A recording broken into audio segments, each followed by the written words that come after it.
எனக்கு உண்டானதை நீங்க கொடுத்துட்டீங்கன்னா நான் யாரோட மோத போறேன்? என் வயிறு எனக்கு வேண்டிய சாப்பாடை என் தட்டில் வச்சுட்டீங்கன்னா அடுத்தவன் தட்டில் இருக்க சாப்பாட்டை நான் அபகரிக்கணும், நான் திருடணும்னு நினைப்பனான்னு நினைச்சு பார்க்கணும். இதான் இங்க இருக்கிற அடிப்படை. வன்னியர் 2 கோடியா உரியதை கொடுத்துரு, தேவேந்திர எவ்வளவு கொடுத்துரு, தேவர் எவ்வளவு கொடுத்துரு, கவுண்டர் எவ்வளவு கொடுத்துரு, உடையார் எவ்வளவு, முத்தரையர் எவ்வளவு, நாடார் எவ்வளவு, பிள்ளை எவ்வளவு, முதலியார் எவ்வளவு, வண்ணார் எவ்வளவு, குயவர் எவ்வளவு, வேளார் எவ்வளவு, பஞ்சமரை வீர் எவ்வளவு, பண்டாரன் எவ்வளவு, தச்சர் எவ்வளவு, எங்களில் நெசவாளர் எவ்வளவு, எவ்வளவு கொடுத்துரு. கன்னட செட்டியாரா கொடு, ரெட்டியாரா கொடு, நாயுடா கொடு, கொடு, எண்ணி கொடு. அதை போலவே என் இன மக்கள் ஆந்திராவில் வாழ்கிறார்கள், கேரளாவில் வாழ்கிறார்கள், பீகாரில் வாழ்கிறார்கள்.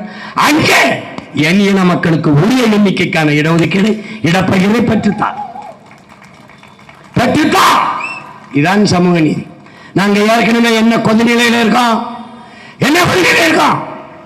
குருநானக் பிறந்த தினத்திற்கு இங்கே விடுமுறை, மகாவீர் ஜெயந்திக்கு விடுமுறை. ஆனால் எங்கள் வள்ளுவ பெருமகனார், எங்கள் ஆதி மூதாதை, உலக பொதுமறை வாழ்வியல் நன்னறி தந்த பெருமகனார், எங்கள் மறையோன் வள்ளுவ பெருமகனாருக்கு எந்த மாநிலத்திலே அது பொது விடுமுறை விட்டிருக்கியா? இல்லை. பெற்று தந்திருக்கியா? இல்லை. சரஸ்வதி பூஜைக்கு விடுமுறை, ஆயுத பூஜைக்கு விடுமுறை, விநாயகர் சதுர்த்திக்கு விடுமுறை, எல்லாத்துக்கும் விடுமுறை இருந்தது. எங்கள் இறை முருக பெரும்பாட்டனுக்கு விடுமுறை இருந்ததா? இல்லை. எப்ப வந்தது? அந்த திருமுக பெருமானின் பேரன் சீமான் வந்து போராடி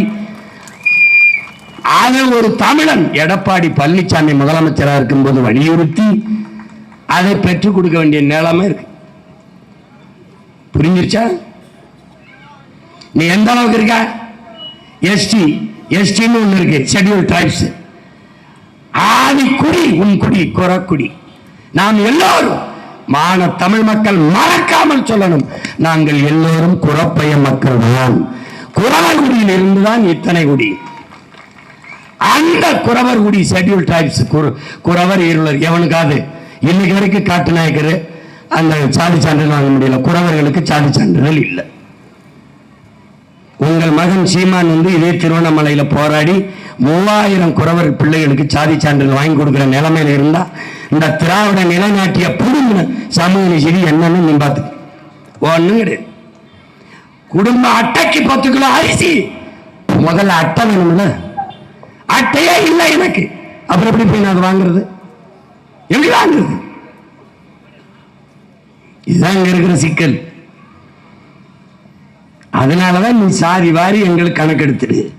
எங்க ஐயா கேட்கிறாரா 15 விழுக்காடு கொடுக்காத, எண்ணீரு உடனடியா எண்ணீரு. 18 வருதா கொடு, இல்ல 10 வருதா கொடு, இல்ல 21 வருதா கொடு. எவனாவது எதிர்த்தா கேளு, கேளு. கவுண்டர் என்ன, கவுண்டர் எவ்வளவு என்ன? 1.5 கோடி வருது, உரியதை கொடு. குடா, என் அண்ணனுக்கு தண்டை கொடுக்குற, என் சித்தப்பனுக்கு தண்டை கொடுக்குற, என் மாமனுக்கு தான் கொடுக்குற, கொடு. தேவரா என்ன? கல்லர் எவ்வளவு, மரவர் எவ்வளவு, அகமுடையர் தனித்தனியா எண்ணிடு. நீ என்ன பண்ற? கல்லருக்கு ஒரு அமைச்சர், மரவருக்கு ஒரு அமைச்சர், அகமுடையருக்கு அமைச்சர், 3ல ஒரு மிச்சரை கட்டி அனுப்பிடுற. ஆனா நீ எப்படி? அப்பா முதலமைச்சர், மகன் துணை, ஒரே வீட்டுக்குள் நாட்டில் உயர்ந்த பதவி 2. நான் 2 கோடி எண்ணிக்கையில எனக்கு 3. எப்படி எப்படி? சனாதனம் என்பது என்ன? இந்த சாதியில் இந்த குடியில் பிறந்ததனாலேயே எனக்கு உயர்ந்த பதவி கிடைத்துவிடும் என்ற நிலை இருக்குமானால் அதான்டா சனாதனம், அதுதான் கொடிய சனாதனம். அப்ப சனாதன ஒழிப்பு என்பது நாட்டில் முதலில் இல்லை, இவர்கள் வீட்டில் ஒழிப்பிலிருந்து தொடங்கும்.